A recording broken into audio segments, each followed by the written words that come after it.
many of you would consider yourselves to be developers? You write modules. Hands. Okay, how about themers? Okay, how many of you have written a base theme? Okay, subthemes. All right, okay. So I'm going to be going over a lot of stuff that you probably already know, but for the rest of you, it's a good overview to see how the theme system works. And also, if you're developing modules, how to help out the themers to make your modules themable. So I'm going to be going over the theme system. And so to begin, these are Drupal sites. They look pretty good. Yeah? Possibilities are wide open in Drupal theming. You don't have to use Chameleon. You don't have to use Garland. Those of you out there who theme, you know this. Possibilities are wide open. I like them clean, gridded, content first. Not a lot of decoration, because Drupal is for content display. So display content, I think that's the goal. And the onion, of course. I like the onion because it doesn't have a lot of decoration. It's all about content. I believe this is Yahoo's research division is in Drupal. Okay, so I have a lot of slides, so hopefully I will get through them. If I talk too fast, let me know and slow me down. But first I'm going to go over the theme stack just briefly. The theme function and preprocessor functions, sub-theming and inheritance, theming modules, what to do to make your modules themable, and some tools for developing themes, some of which you may already know about, but some may be new to you. I don't know. So why isn't this just for designers? You all know this. If you want to do anything significant in theming, you need to know a little bit about how the theme system works. You also need to sort of be a developer to do anything of real significance. The themer bridges the gap between the designers and developers. Many of you probably work with designers who work mostly in graphics, and you have to figure out what to do with what they give you. Or they're really curious, and they love Drupal, and they love everything about PHP, and they dive right in, they learn everything they need to. That's a great themer.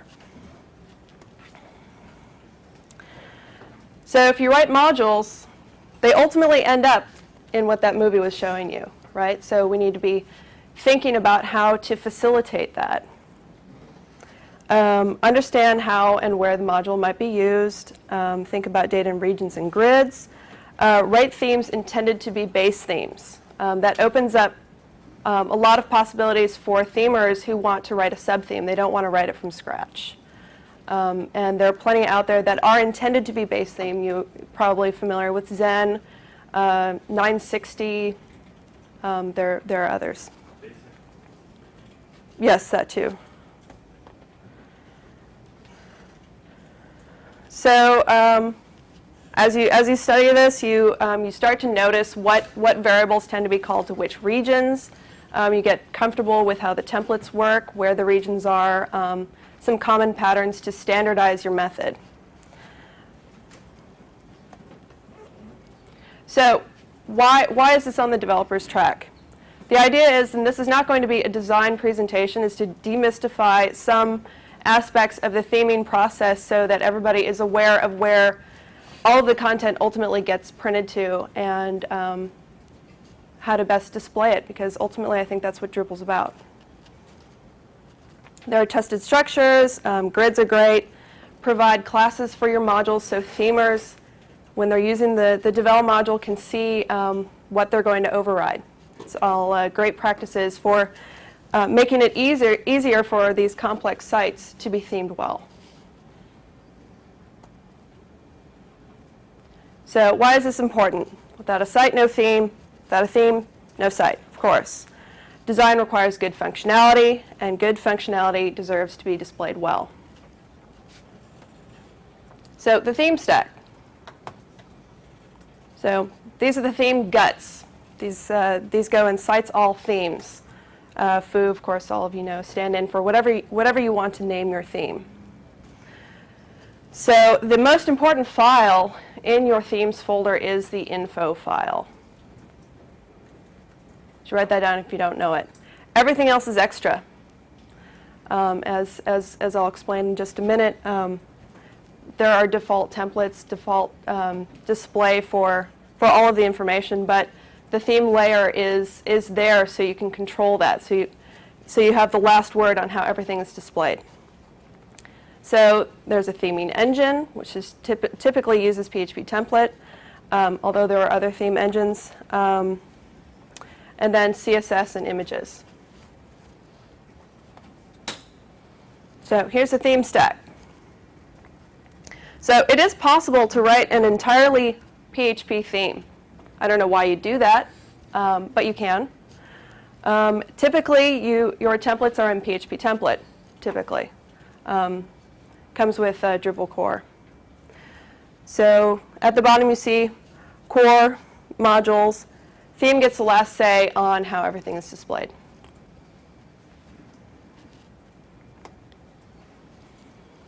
So all of you know this roughly, and this is going to change.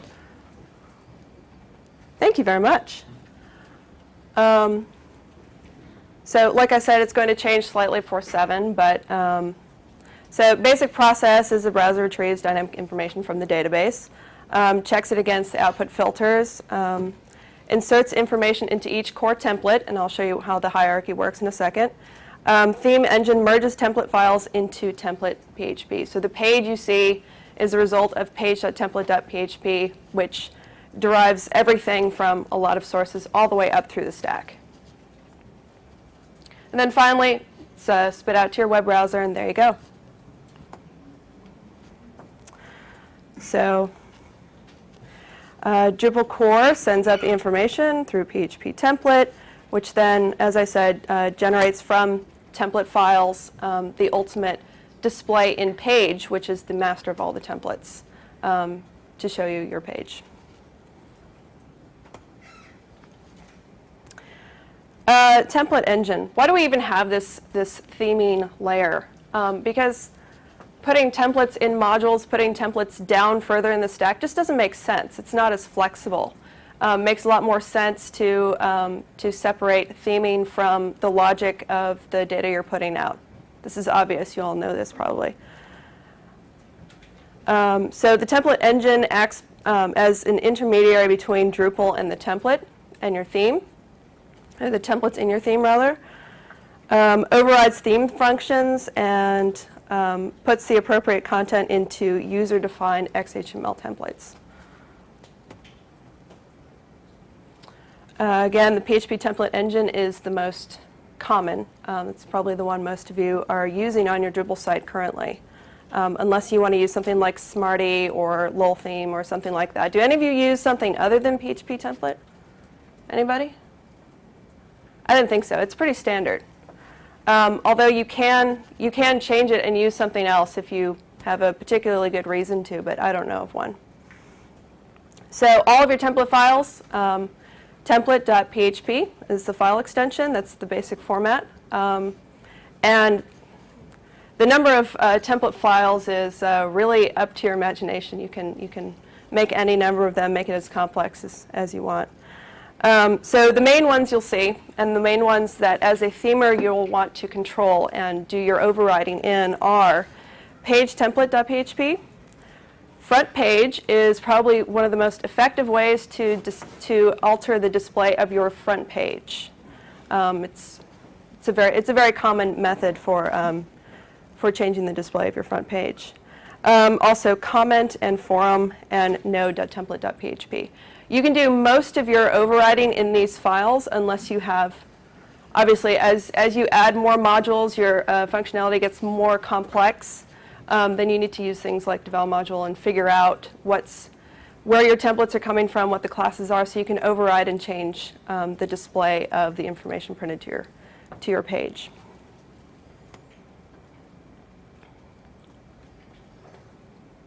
So as I said, again, you can use Smarty or PHP Tal, but PHP template engine is basically just the core theme engine, and that's in themes engine PHP template. So leave that alone. It's doing a lot of the dirty work for you. Again, like I said, there are others, and you can register them, but you probably won't do that. None of you in here are using that, so hey, if you want to, go for it. So using the theme engine, checks for the name, and I could get into the theme registry. I can get into all kinds of detail, but I think I'll skip that one. So like I said, most important file in your themes folder is the info file. It's where all of your definitions for your regions, for your base theme, if you're writing a sub-theme, that's where all of that goes. So Drupal looks for the name of your theme in your info file. So that's where you want to define it. So you define your base theme, you name your theme, and the name of the file is where Drupal, actually it's from within the file, but you also want to name your info file the name of your theme. So if you want to call it drop.info, because your theme uses, I don't know, water droplets or whatever, you would call it drop.info. So of course there are some standards of how you name it. You can use underscores, numbers. It should start with an alphabetic letter. But other than that, I mean, that's pretty standard. So defines your regions. Some of the most common ones are left sidebar, right sidebar, content, header, and footer. All of you have seen these before, I'm sure. Another common variation of this is if you have a gridded theme that you're using, you'll have basically a sidebar that's set by the width of columns, and you'll hear more about that in another presentation on using gridded theming. So, but a lot of themes use these names. They use left sidebar, right sidebar, or sidebar first, sidebar second. It's sort of up to you. But as long as you define it here, that's what you need to do. So again, these are the most common templates. Page, front page. Bear in mind that you use a dash, not an underscore, for your template files. So front page is front dash page, not front underscore page. Good to remember. So 3 common ones. Block, you're all familiar with blocks, of course. Node controls the display of the blog posts. And page is where they all get put through. It's the last stop. So hierarchies, good to be aware of. If you need to do something very specific, you'll go to a much more specific template file, and Drupal will look for that first, and then go on up toward back to page template .php ultimately. Can you tell us a little bit more about this though? Because my understanding is, because I've seen where our developers are just like creating more specific names for things. Like, I'm just wondering if you can explain how this works before moving on. How the hierarchy works? Page TPL PHP, and that's kind of like by default, right? Right. And then so why do you create page - node TPL when you also have another template called node TPL PHP? Why page node versus node? Well, they all do something slightly different, depending on where the region is. Is it in a node? Is it? I mean, it depends on ultimately what default template you're overriding, which is with the module. So your developers, the most important thing is to show them how to use Devel to figure out what the possible candidates are. And find the most specific one. But if you can control it higher up, if you can do it in page and you have a more simple site, then you should do it that way. But if you need to go more specific, you can do that. Does that make sense? Yeah, it's just getting finer and finer grain. Finer and finer grain, yeah. So, which is again why you typically see page.tpl.php first. You see that in your theme. That's a very common template file that themers override. You'll usually see front page, page.tpl.php, or node.tpl.php. But again, if you need finer grained control, then that's where some of these longer names come in, and you have a much more specific template file that you're using to override the display. Does that make sense? Yeah. Okay. Okay, I think. So unlike template files, that's not true. Hyphens, yeah, hyphens instead of underscores. I already said that. So form-list.tpl.php, that's just a standard way to name it. So basically, I already showed you that slide with the hierarchy of template files. Basically, they're each levels of granularity in controlling the display of your theme, which ultimately controls the display of your site. So each level creates input variables for the level above it. This is all the way up from core.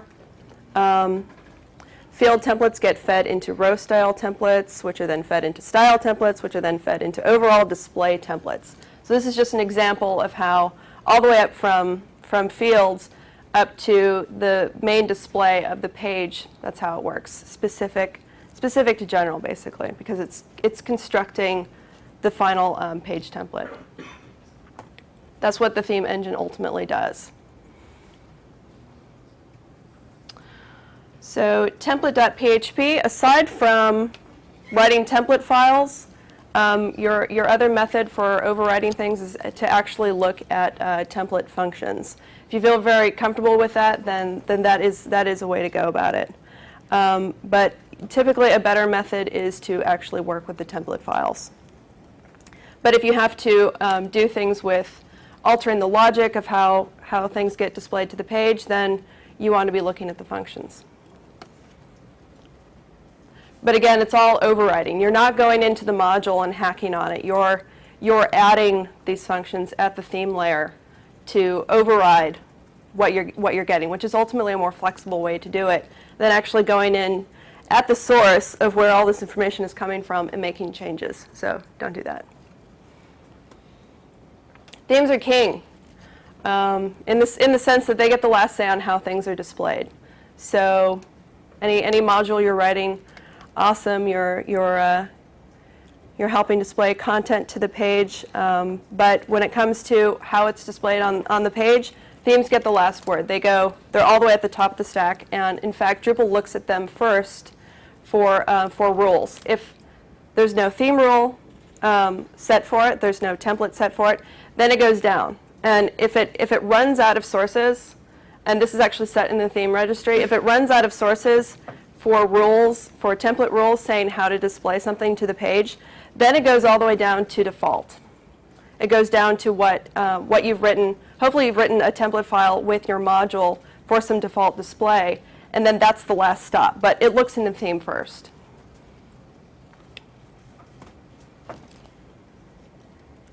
So there are limitations. You can't do everything by overriding in templates. But you can do a lot just with CSS and overriding in templates. But that's not always enough. So who here feels like they have a pretty firm grasp on the theme function and preprocessor functions? You guys are all over it. Awesome. OK. Cool. So the HTML code that makes up your page in the site is compiled from various Drupal modules. So the more modules you have, the more complex this gets, obviously. If the module supplies a template file, it can be overridden in the theme layer. And that's ultimately good practice if you want to give themers control over your module, is to provide a default template file. Or you can try and figure out what the preprocess function that generated the markup is, and then override it in template.php. So again, Drupal 6, separating design and logic. More templates mean more control, better separation, better PHP template variables, and theme inheritance makes sub-theming possible. This was not true in 5. So take full advantage of this. In 5, you had to have your sub-theme in the same directory. as the base theme, but that's no longer true. That's what the info file basically does, is allows you to define what that base theme is, so you can put that theme anywhere. Yeah, I'm sorry, I'm really green. Sure. When you say override, you mean like if you find a function in a module that's defined with a function name and you want to override it, then you can go to the template PHP of your theme and create a function of the same name, and it will choose to use that function instead of the one in the module? Well, Or you're thinking mostly about overriding the display. So if there is a function to determine the display, like say there's a function that defines like what items are being output or the fields that are being output, then there should be a template file that goes along with that. If there isn't, then you'll have to find a way to, basically override some of that behavior, and that's what happens in pre-processing. So, but you usually shouldn't have to do that. There's so many modules, so much functionality that mostly you just need to control the display. Otherwise, maybe you're using the wrong module if it's not displaying what you want. Okay. Okay, again, theme function. This is how you override the HTML rendering. So first Drupal assembles the basic data and then calls the theme function. So you get everything pulled up, and then you figure out how to display it. And this is where theme function comes in. Okay. So there's some basic ones, just so you're sort of familiar with some of these patterns. Theme error and theme table return HTML code for an error message and a table respectively. So that's sort of what you're looking for if you don't like what the module's putting out. So basically this is the order. So I'm sure all of you are familiar with core all the way up through theme. Theme gets the last word, like I said. So core, modules, then theme engine, then the theme. Just remember that progress through. And I'll be putting these slides up so you don't have to write everything down. I figured that was probably assumed, so sorry for not mentioning that up front. If there are no overrides, like I said, then the default display is what Drupal does. So it is possible to write a theme that only has an info file and just does what the base theme does. Or you can write just a PHP theme that does very little except put out default display. With no theme, you'll still be able to see your content. It just won't look very good. So again, every chunk of output that is themed through the theme function, and you leverage that using theme hooks. Again, any logic that needs to be performed happens in the pre-process functions, blah, blah, blah. When you say pre-process function, you mean in the PHP template file? I mean before the PHP template file. Before the PHP template file, at least in your theme layer. This is the last stop for handling the logic of what data you're getting from the modules to put out to the screen. So it comes from where? The theme? It's actually, well, you can override it in the theme, but it's actually lower down in the stack. Where? In the theme engine. The theme engine handles it. Well, if I got it right, pre-processing is the last stop of the actual data that's going to get displayed before it gets decorated with the theme. Right. The theme processing takes whatever data is coming. You have no more, and once you get to that point, you have no more choices to make about the data that's coming to the display. Right. So pre-process. Pre-processing last deals data. with the data that's going to get displayed. Theme processing deals with, okay, here's the data, that's done and locked away. Yeah. Now let's decorate it and make it look nice. Yeah, it's basically your last stop for any logic you're applying to the data from Drupal. Yeah, the way you see it most commonly used is someone will create new variables to be available to the template from there. So like, you probably haven't dug really deep into views or something like that yet, but they all have overridable templates, and they all have different variables that are passed to them that contain different portions of data, so that it's easier for you to use. So, you know, if you need to know what's in this row, you can for each through those rows and find it, right? Well, the pre-process for that template is what makes those available to you to begin with. Right. Thank you. Skip that. So here's an example. This is just node being output to the theme. First parameter passed into the theme function is the type of data being themed, and the second is the thing itself. So node and node. Just recognize that pattern. So subtheming and inheritance. Like I said, in 6, this is possible just by defining what your base theme is. And it then can become its own theme folder, and you have complete control over that. And you define that in the .info file? In the .info file. Like I said, most important file in your theme folder. Have I said that enough? I think that's like the 4th time I've said it. Oh, the picture's funny too. Yeah. So it's bleeding off the edge a little bit, but you get the idea. The base theme is the parent, and the child is your sub theme. I guess you could think of your .info file like very, very sparse genetic code, but anyway, I don't want to stretch the metaphor too far. So again, I mean, get used to the flow of this. Core, modules, up theme engines, and then your sub-theme. So if you want to put next to nothing in your sub-theme, that's fine, because most of the display will be in the theme. So basically, Drupal looks at the top. And if it runs out of rules, it goes all the way back down. So ultimately, you want to intercept, as much as possible, the display of everything that's getting put out to the screen, so it looks as well as it can. Question. Yes? Can you have a subtheme below a subtheme? Yes, you can. That's actually one of the next slides. So thank you. It's limitless, really. So name the base theme in the info file, inherits resources from the parent theme. So if you have template files in the parent theme, of course. So if you want to override those template files, then you would basically copy that template file and make changes. Ditto CSS or any of the other files in there. You basically copy it over and then make your changes. And that's how the overriding happens. Cites all themes. That's very important to remember that that's where you put your custom themes.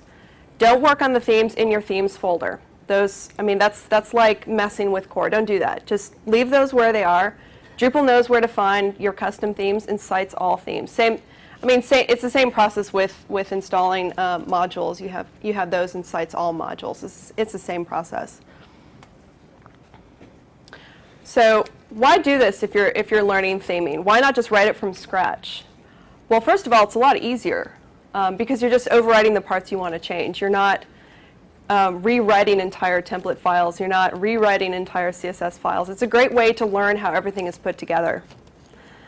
So the key is don't look at the colors if you're going to sub-theme something. Look at the structure. Look at, does it have, is it nice and clean? Does it have lots of good selectors? Does it look like a good candidate structurally? Don't pay attention to the colors, because honestly, that's the easiest stuff to change. I mean, changing the background image or changing the color, that's nothing. So there you go. So again, this is how the inheritance works. This is your theme. It's either like 960, which is a great base theme, which was developed to be a base theme, uses basically grid principles, but very commonly people use Zen. That's another one to sub-theme from. And so anything you want to change, you basically put in your sub-theme, which does not have to be, like I said, a subfolder of the theme. You just put it in cites all themes. It's just another one in there. And the way Drupal understands the inheritance is by looking at the info file. What did you say before Zen? 960. Yeah. So this famous info file that I keep talking about, what's in it? This is where you define the core, the engine, PHP template, like I said, it's the most common one, your style sheets, your regions, left, right. This happens to be the info file for Zen, which is really well documented if you want to really get into theming. That one and 960 are probably really good starting places. Almost over-documented, actually. They may even tell you more than you want to know. There are also some really great handouts for it online. Yeah. Yes, It's on that's true. Palantir's website. Get it. Yes, that's true. Okay, some more settings, features, core 6x, project Zen. This is just some extra metadata at the bottom.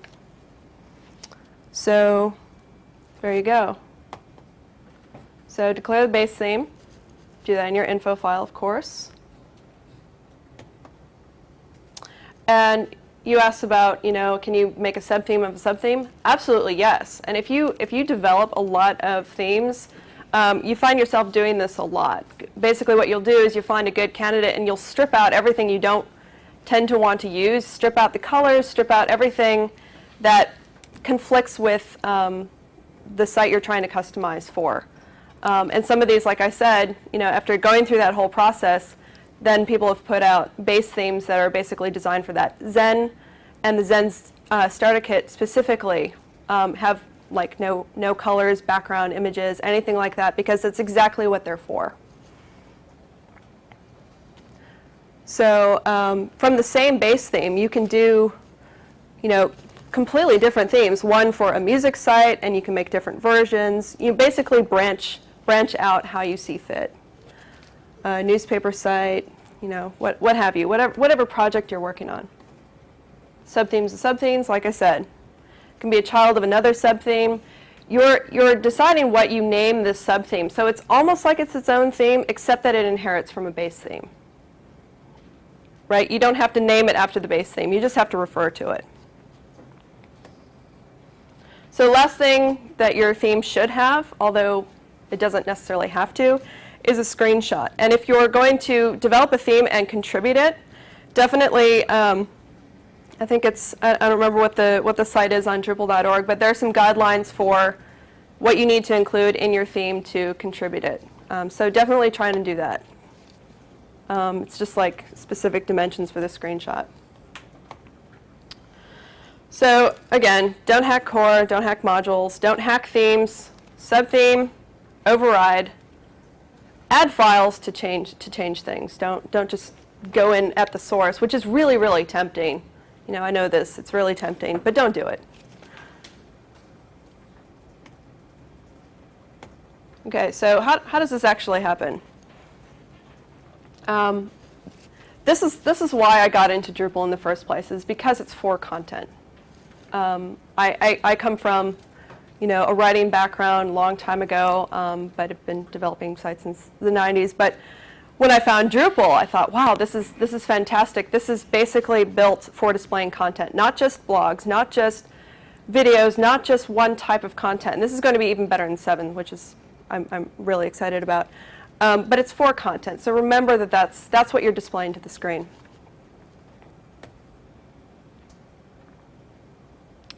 So again, the first place Drupal looks is the currently installed theme, which is cached in the theme registry. So when you make changes, you want to basically clear that cache. So again, there are functions for specific actions. Like Garland uses the function Garland breadcrumb to control how the breadcrumb trail is displayed. You'll see this pattern over and over. So the main things you want to do as a themer, as somebody who's customizing themes, you can do a lot of it with CSS, especially if it's a really simple site. The more complex your site gets, the more methods you need to employ to actually control the display. But there are a lot of modules out there that help you with this. Panels is a great one for using with views. Contemplate you can also use. You can add jQuery to your theme folder. So these are all separate files that you'll put in your sites all themes foo. Foo is the name of your theme folder. So if you run out of things to do with CSS, then you go to the PHP template. If you run out of things to do in the PHP template, you need to find a more granular PHP template. You get the idea. Start at the top and then work your way down to specifics. So this is the basic pattern. If you do need to drill down further than that and you need to actually control the display of the module, then you need to figure out what module is producing the content that you don't like the look of. You need to either override the template file or override the preprocess function template.php. So basically the way you decide that is it a problem with the logic and what's being displayed, or is it how it's being displayed? If your issue is with how it's being displayed, you want to do that in the template file. But what's being displayed is something you want to use functions for. And always, you can add HTML markup.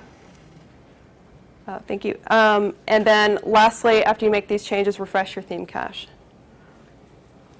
So these are the two main methods: template files, theme functions. And I've already gone over that, so I don't need to go through that one.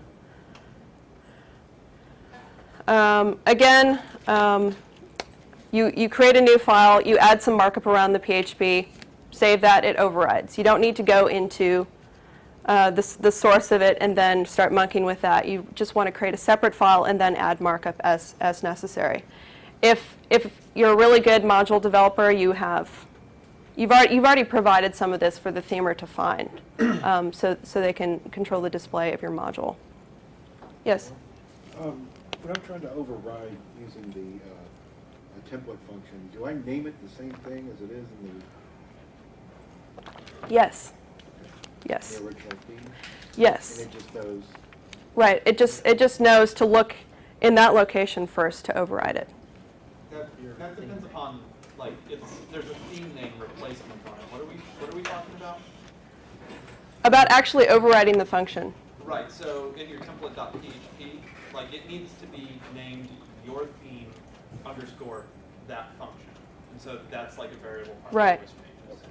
Any function, any module that's prepended with theme underscore, that can be replaced by your theme name or the theme engine name, but it should be your theme name because it's overriding .php. Yeah, this is even true for core. Like, you could override theme table and make it my module table and rewrite how all tables should look within your theme.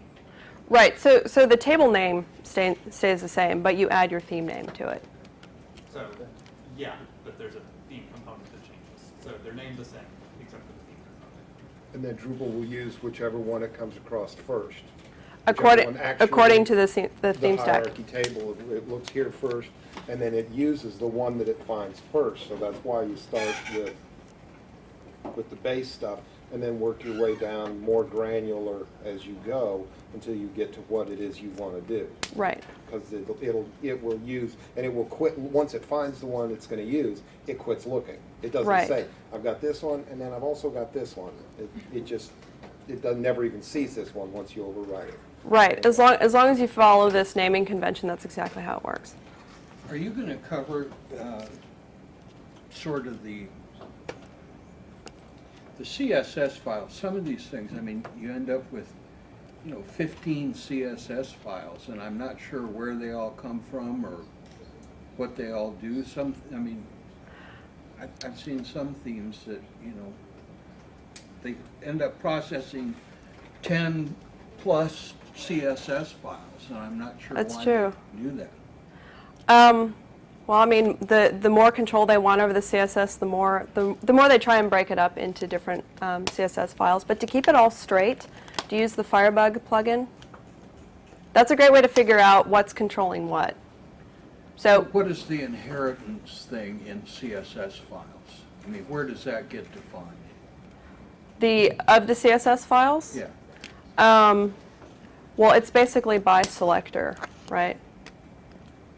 Does that make sense? But if I want a CSS file where I can just, override whatever's coming before it specific selector, where do I Where do you put that?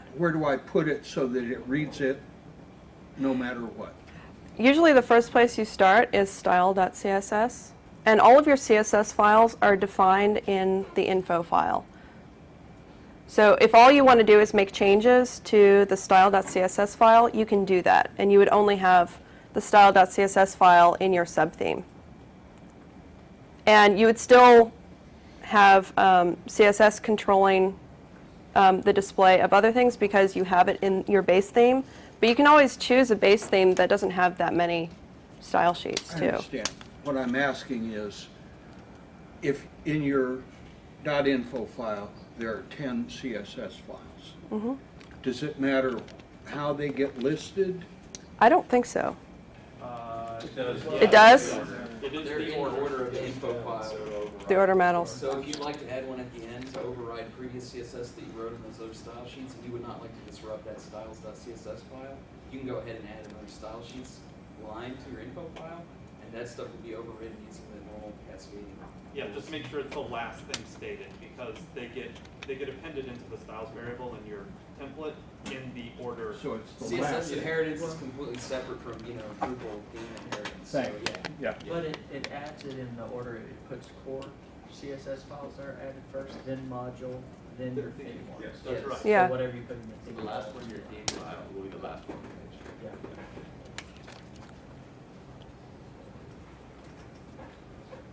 Okay, I'm going to skip this. As we already went over how to identify the theme variable. So remember to clear your cache after you make major changes. Theming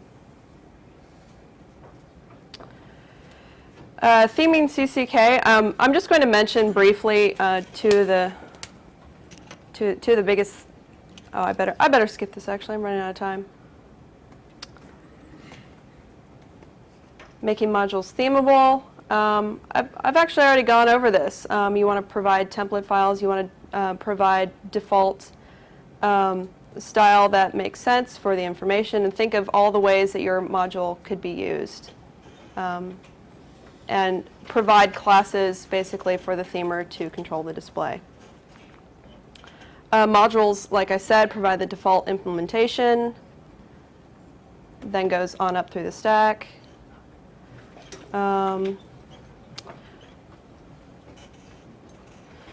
So if you're just controlling things in your sub-theme, a lot of the complexity is hidden from you unless you need to do more complex theming than that. If you need to go more granular than that, you can keep it simple if you want to.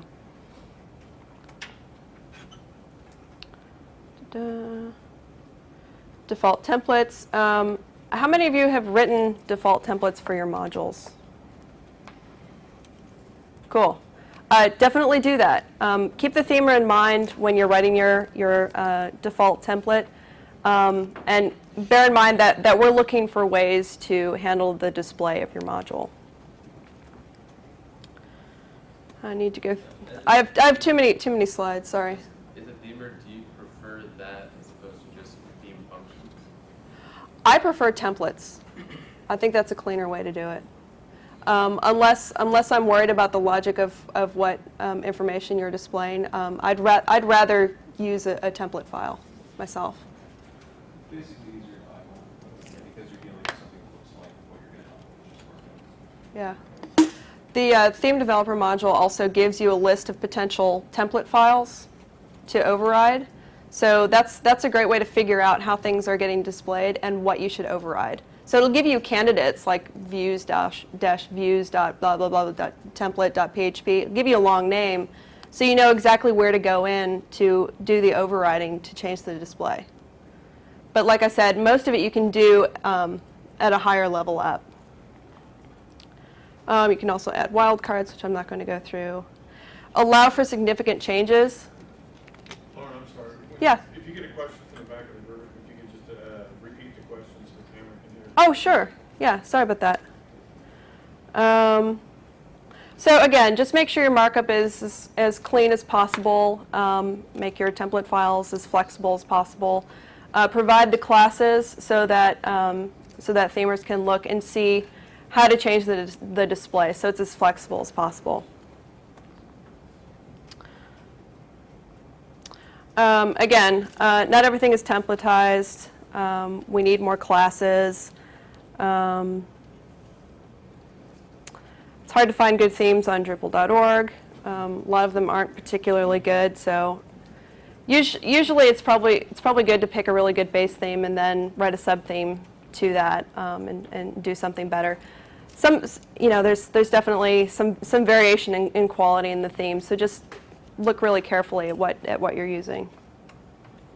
So some tools, I mentioned some of these. When does theming get hard? It gets hard as the site grows in complexity, as you use more and more modules, as you have more and more template files to override. You have all this information being presented to the screen that you need to control the markup of. But there's so many tools to help with this. One of the most important ones. First of all, skills you'll need. You need to be curious. You need to analyze existing themes for what they do right. Look at Zen, look at 960, look at how it's put together. It's probably the fastest way to learn how to do this. I don't particularly have a preference for which stack to use. I've used all of them. Text editors, of course. Familiarity with CSS. Do all of you feel comfortable, at least comfortable enough to use CSS to do? Okay, good. Understand enough PHP to figure out where things are coming from. That's important. Enough design skills to not feel just out of your element. But honestly, there's so many standards that go into the design of complicated sites, like using grids, that really help simplify and standardize the process. And Todd of Four Kitchens is going to be giving a presentation on grid theory, so awesome, definitely go to that. Use grids. 960 robots is also gridded. Use Firebug when you're figuring out what CSS does what. Do all of you use Firebug? Man, it changed my life. Seriously. It's awesome. Safari 4 has a really good one too. Built right in. Yeah, good stuff. And IE8 actually has a decent one. Who does? IE8, Internet Explorer version 8 actually has a decent one. Yeah, they're catching up. They're catching up. Slowly, people are not using IE6 anymore, which I'm like, die. Because I don't want to support it anymore. I don't know. Yeah, who does, right? Theme developer modules, part of the Devel project. Look for patterns, always. This just makes you really good at figuring out what goes where, how to control it. So many different ways. Firebug. If you've used it, you're familiar. That's what it looks like. The new one actually has a little arrow that you click on to inspect boxes, and then it shows you the CSS that produced it. So you can edit it to test out changes, but I don't usually do that myself. There's also a new plugin from Google for Firebug called Google Page Speed, which is like better than YUI Slow now. So that's a good one to add in to Firebug. Okay, yeah. Web developer plugin also. I would think all of you use that. It was mentioned that Zen is really well documented. This is, look at all these nested divs, right? If you want to go through themes and create images like this to help other themers, awesome. That would be great. Especially some of the gridded ones. As they get more complex, it's harder to really visualize all of it. And you can pour through it using Firebug and some other techniques, but it's great to have a reference if you're using a base theme. So definitely do that. I don't know if you're going to touch on it, but I was going to say, are you familiar with Start yet? No, I'm not. Okay, so there's actually this push in Drupal 7 for what we're calling the Start theme, and it is just an info file. That's all it is. And so the objective is to get Drupal's core template files, which you've alluded to a few times, to be as clean as possible. And so it's kind of trying to be like a really, really, really scaled down Zen. Really, really scaled down. So it's much easier than that. Right. Zen is not particularly scaled down, as you can see. Yeah, but the objective being that people could just write CSS style sheets and have that in an info file and be done. Right. Yeah, you can get in as shallow or deep as you want into your theme. And if you just, like you said, if you just want to use an info file and override the default markup, you can do that. Advantages of grids. I'm not going to go over that because we're going to have a presentation later on how all this works. Some good principles. These are some common regions. I already mentioned those. Align your text and images. Don't just sort of put it there haphazardly. Use grids. They're there. They make your life easier. Definitely look into them. It doesn't take long to figure out how they work. Definitely look into them. Design, and this is just my personal thing. Design for content. Don't design to stuff things in boxes. Design around content. Make your decoration as minimal as possible. And maybe that's just my perspective, but I think Drupal is for content, so bring it out in all of its glory. Standardize 960.10.14. Those are the most common. Content template module is one of those modules that can get in there and help you do some of this stuff. Regionally, I think I'm running over. There's just some. You saw that Zen image of all the nested divs. There's some common patterns for how to do that, and those are very easy to find online if you're looking into this. Design around content, like I said, good typography and layout speaks for itself. You know, these sites, they don't have a lot of images, but the words look so fantastic that you want to read it. Those are the sites I like the best. Some resources, books, IRC, dev theme mailing list, the Drupal API. I like pro Drupal development. If you're learning to theme, I think the theme system chapter is where to start, actually.